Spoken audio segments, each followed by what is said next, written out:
Now for our story. On a recent visit to her uncle, David Bowman, at the Wakefield bank, Kitt Meade had encountered Aunt Mary, had learned of Lisa Fenner's visit to the Lane farm, learned that Mrs. Fenner had admitted knowing Kitt. Later, in a panic, Kitt asked herself what this might mean. Had Aunt Mary looked at her strangely? Had Lisa told the whole story of the baby's true parenthood? And was she to be confronted suddenly with the accusation of having claimed Lisa's child as her own? She had to find out. And so today, Kitt drove down to the square, parked a green roadster at a vantage point, and waited for the arrival of Aunt Mary's pickup truck, which was sure to be in today to make a delivery. Shortly after she arrived, the truck pulled up. Aunt Mary got out and went in one direction, while Peggy Douglas, her niece, headed for the Brown Palace Hotel. Kitt followed. Now she overtakes Peggy, going through the swinging doors into the lobby. Well, Peggy, this is a nice surprise. Oh, hello, Kitt. How have you been, Peggy? It's been quite a while since I saw you. I've been very well, thank you. I was just going through to the coffee shop for a bite of lunch. Won't you join me? I have a lunch date with Nicholas. In fact, I'm here now to meet him. Oh, I see. Well, that's too bad. Well, since you apparently have to wait for him, I think I'll sit here a minute, too. I'm allergic to eating alone. Maybe someone I know will come by. That is, if you don't object to my company. After all, Kitt, it's a free country. A free country. So it is. By the way, Peggy, that reminds me. I suppose you've heard the news. News? I don't know which news you mean. Well, I should think it would be the first thing you'd think of. I mean about the divorce. Oh. Yes, Bill told us about it the other night. I thought he would. I didn't expect he'd lose much time in giving you the glad tidings. Bill and Aunt Mary are very good friends. You know she's interested in his welfare. But, of course, you're not. That's not so, of course. I'm naturally concerned about what happens to Bill, too. He's a friend of mine. Just a friend? You still insist on misunderstanding the situation between Bill and me, don't you? Well, it's not a question of misunderstanding. It's just a case of knowing what goes on beneath the surface of things. Whatever you mean by that. Simply that the way people act isn't always the way they feel. That may be so, but it still doesn't prove anything. Anyone can jump at conclusions. But I think you take too much for granted, Kitt. Do you? I certainly do. You've made up your mind to certain things about Bill and me, and nothing seems to make any difference to you. You've made these accusations before. Frankly, Kitt, I'm getting very fed up with it. Well, you're quite a little firebrand, Peggy. It becomes you, too. You can't throw me off by making fun of me. Oh, but I'm not making fun of you. I'm really quite impressed. And you mustn't think I don't realize that you and Bill are both made of the very noblest stuff.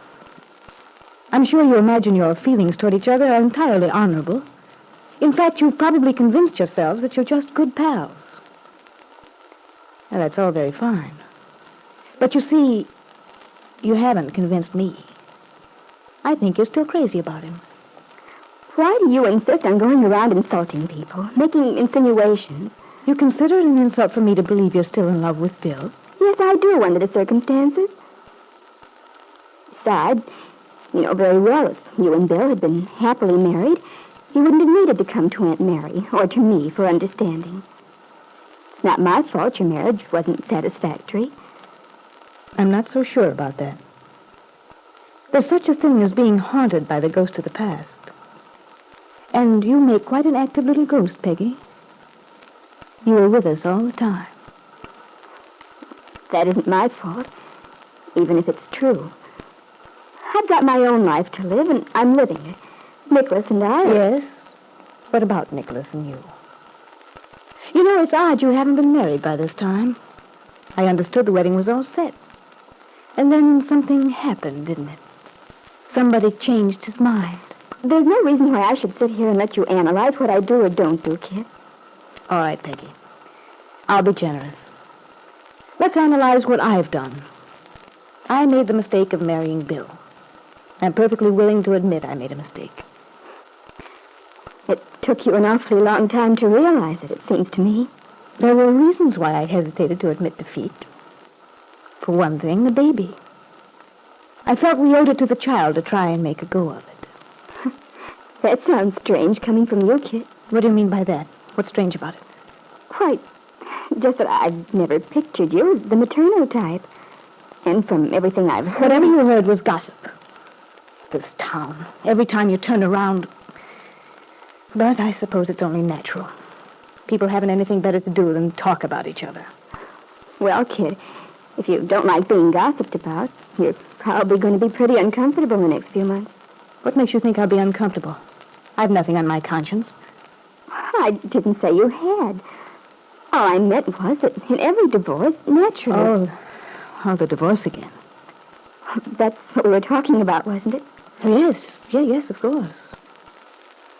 However, it's not my favorite topic of conversation. Well, then, let's change the subject, shall we?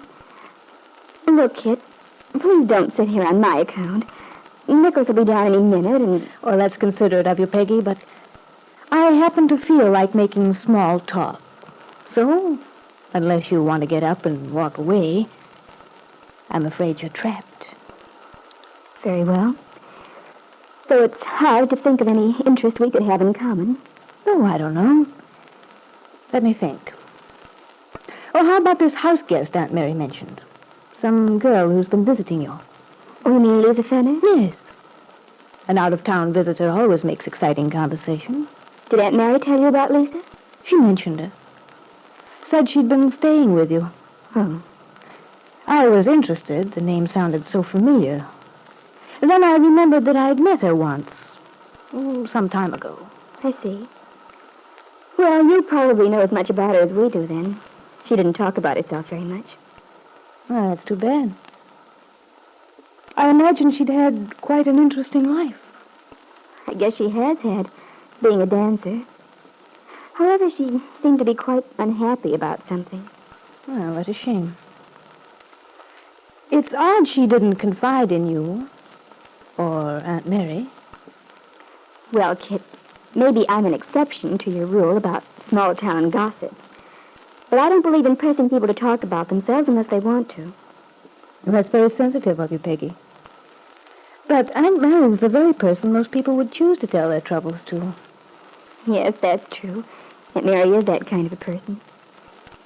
Well, maybe Lisa did tell her what was the matter, for all I know. But Aunt Mary wouldn't tell me, unless there were something I could do to help. She's very good at keeping people's secrets, when it's the best thing to do. And when it isn't?